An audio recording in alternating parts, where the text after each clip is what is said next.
好，接下来我们要来特别关心，现在川普是剑指马杜洛吗？尤其是美军现在大军压进了加勒比这边，那大陆的武器红旗9B会不会成为委内瑞拉接下来的护身符呢？今天一起来关心3个火线话题，今天会一次来做解答。第一个，川普现在已经断绝了外交关系，针对跟这个委内瑞拉难道下一步就是要对马杜洛来正式开战了吗？如果是这样，那中南美洲是不是要沦为战场了呢？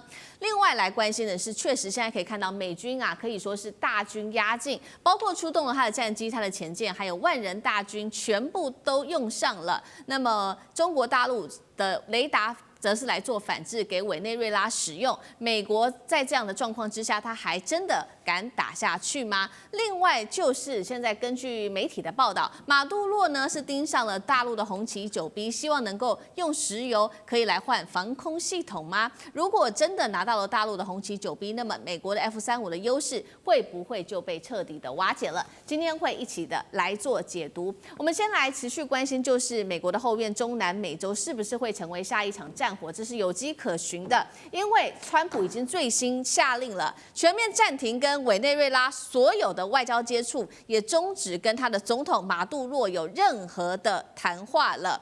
那么他也说了，接下来他透露要开始来关注，就是在路上毒品的走私活动，这是来自川普的说法。他说海上毒枭已经被歼灭了，现在要朝陆地来做搜刮。外媒就认为说，川普这一系列的动作，种种的迹象可以解读，就是美国接下来会跟委内瑞拉直接开战，而美委开战的可能性正在大幅的上升当中。真的是这样吗？川普现在断绝跟马杜洛所有外交管道，代表已经决定要跟委内瑞拉正式开战了吗？大使怎么解读？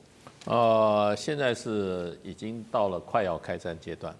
可是川普如果开战的话，是不是师出有名？那这是一个问题，因为川普又那么想得和平奖。他说他解决了人类3000年来的问题，结果呢，他跟委内瑞拉居然派兵去打人家，他还要不要和平奖啊？对不对？那就是说太言行不一了吧？川普的问题呢，就是说他事实上讲话很狠，然后军队也布上去了，可是他又做了一件事，让人家就很怀疑，他悬赏5000万美金。要把这个马杜洛抓到，那其实这种做法的话，就是逼马杜洛被他内部的人干掉。有人想这个把马杜洛脑袋送上去，然后赚5000万美金，这不是好事吗？所以这个已经宣布了蛮久了。另外一方面，美国虽然在海上集成了好几艘所谓的委内瑞拉毒枭的快艇，可是都不是在委内瑞拉的领海，那是在公海上面，他击毁的。那这个他只公布影片，那当然委内瑞拉强烈抗议啦。可另外一方面，前几天10月3号的时候，委内瑞拉的国防部长说，他说他们发觉5架不明的外机侵入到的委内瑞拉的防空识别区，所以事实上有这种军事威胁的动作蛮多的。可是会不会真的开火呢？现在不知道。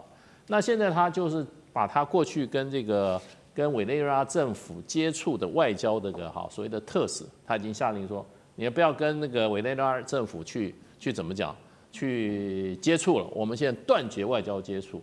那其实从某种程度上来讲，可能是一种施压。对，因为委内瑞拉虽然看起来这个国家挺乱的，可是马杜洛也不是省油的灯，他已经宣布了，他有一个计划，叫什么呢？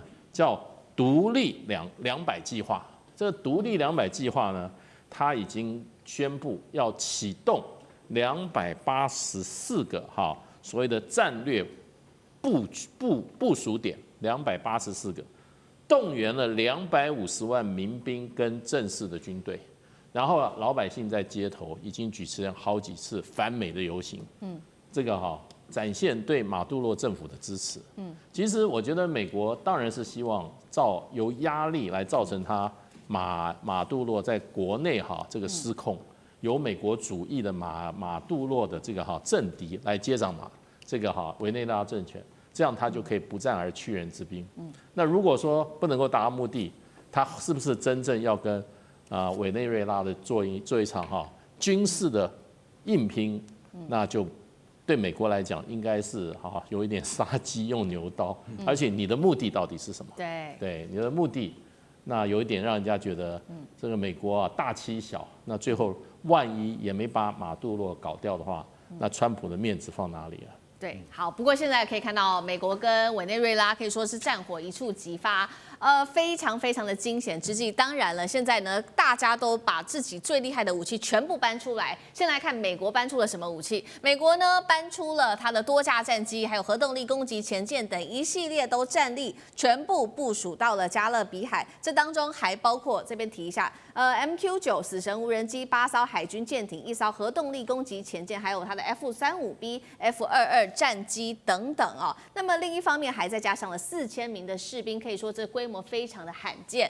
那我们来看看委内瑞拉，它则是搬出了什么呢？除了它在政治上面、在外交上面，现在寻求俄罗斯跟教宗的求助帮忙之外，同时它也把中国大陆的一系列武器给搬出来了。好，包括在空军方面，我们看到苏30、F-16等战斗机，还有各型的雷达，跟我们上次特别提到的电侦船、瞭望号等中国武器，它也把它全部列出来了。当然了，现在俄罗斯的外长也出面在媒体上面力挺说呢，他会怒轰加勒比海的升级哦，都是错误的事情。他说接下来会来好好的声援委内瑞拉，但是委内瑞拉我们可以看到它的武器系统还是比较多、比较杂的，不管是有来自于美国、俄罗斯或者是大陆、中国大陆的武器，可是，在近年可以说它是比较多专注在大陆的武器上面，尤其是它的雷达。今天要来关注是说，能不能靠中国的雷达来找到美国的隐形战机，让它现形？如果是在这样的状况之下，美国还敢继续开战吗？上次哥怎么解读？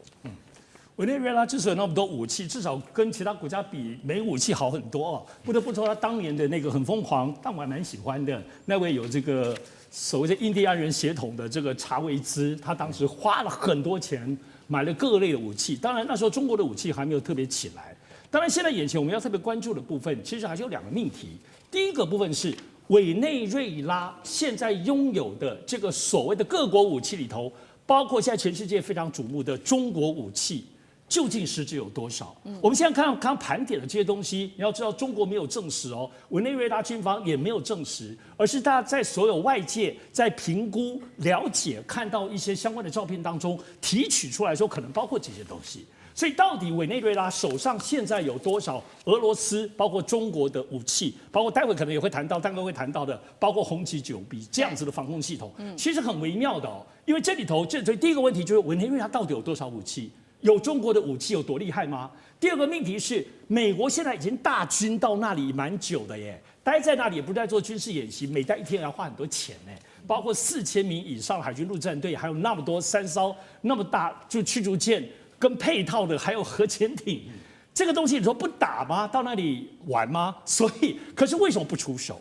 所以第2个命题就是他不出手的原因，有没有可能跟现在到底委内瑞拉的这些武器的防空甚至攻击力有关呢？因为我们都知道，过去当中，美国所有自己都是代理人战争啊，中东吧、乌克兰都是。这一波在加勒比海出动的全都是美国自己的武器如果这里当中只要有任何一个飞过来，刚刚就是大使提到了，他已经到了防空识别区，有被锁定被谁锁定？是俄罗斯的防空系统还是红旗9B？ 所以这里头，所以就没有再进一步。而且大家特别注意加勒比海的情势现在并不是只有美国跟委内瑞拉而已。要知道，其实很多现在中南美洲国家唇亡齿寒，虽然没有进一步去支持委内瑞拉，可是比如说包括巴拿马，包括南边的几个国家，大家都有还是有军舰在旁边观察。包括中国大陆最新也被验证了，虽然不是说那些侦搜舰，但是一艘医疗舰已经确定就是在委内瑞拉的这个附近海滨。为什么医疗舰在那里？还有其他的舰艇，这个部分其实都还没有外界实质的披露所以我觉得要特别要了解到这个命题本身，美国如果现在真的要打委内瑞拉，他可能要承担刚刚讲现在全世界非常关注的美方跟是不是中方还有俄罗斯军力的风险。9月底的时候，还要包括2艘俄罗斯的军机飞到美国的这个航空识别区所以当时美国也来驱逐，从土巴飞的吗？还是从其他地方飞？所以中国跟俄罗斯的力量这一次在加勒比海其实没有缺席。好，所以我们就要看那如果中国大陆它的军武力量加进来，现在传出呢，这个委内瑞拉他确实有意想要买中国大陆的红旗9B，原因就是他看到在印巴冲突当中他非常的厉害，所以他现在非常的感兴趣。到时候到底有没有可能就把它买下来了呢？红旗9B让美军的 F-35无所遁形。等一下请干哥来带我们看。我们先来看一下画面上红旗9B的一些重点的小档案。现在射程达到了300公里，同时它能够拦截战机、巡弋飞弹、弹道飞弹，并且配合各式的雷达，就能够让美国 F-35B 的隐形优势瞬间归零。干哥怎么看？好，那个其实中国在对付老美的那个高空的侦察机是最有经验的，打下5架 U2 侦察机，所以当时用的什么红旗2型，现在已经发展到红旗9型了。那红旗2型就是萨姆2型啊。也就是最早苏联援助的这种飞弹，证明非常有效。可是我现在要讲的是说，如果说马杜罗对这个红旗9他有兴趣的话，但是你必须要去想一想，你付得起付不起。红旗9不是一个很简单的系统，它是仿制俄罗斯的 S-300系统而来的。那 S-300被认为是在目前全球仅次于爱国者3型飞弹系统最有效的防御武器。为什么？因为它能在很复杂的环境之中，它可以先锁定100个以上的目标，选择最有威胁的8个目标，然后马上发动攻击。它以连为单位的这个防空飞弹系统单位的话，它可以在很短的时间之内反应过来。但是我还是必须要再次强调，连全球战果最好、打得最多、用的最多，然后呢，一天到晚都在使用爱国者飞弹的以色列，他都必须要承认，爱国者3型它的总拦截率是57%，这么低啊！我可以告诉各位，已经非常好了，已经很好了。也就是说，拦截率平均在60%以上，这个左右，这个飞弹算是好的了。所以它的失败率还是有这么大的获燃率。所以大家要晓得，马杜罗他今天如果说他要买红旗9的话，对于委内瑞拉是一个很大的这个帮助。为什么？因为到现在为止，南美没有人有这样子尖端的武器。红旗9的性能是不必再怀疑的因为它是源自俄罗斯过来，然后它现在更是精进的那个技术，已经接近俄罗斯最好的 S-400的那个性能了。当然，俄罗斯还有更好的 S-500啦，还没有出来。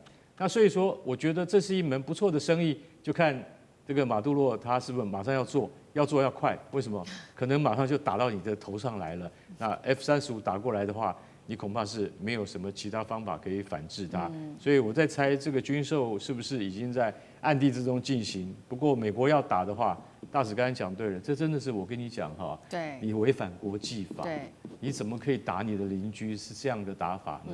所以重兵兵临城下，坦白讲一句，国际之间是根本看不下去的，大家都会觉得以大欺小。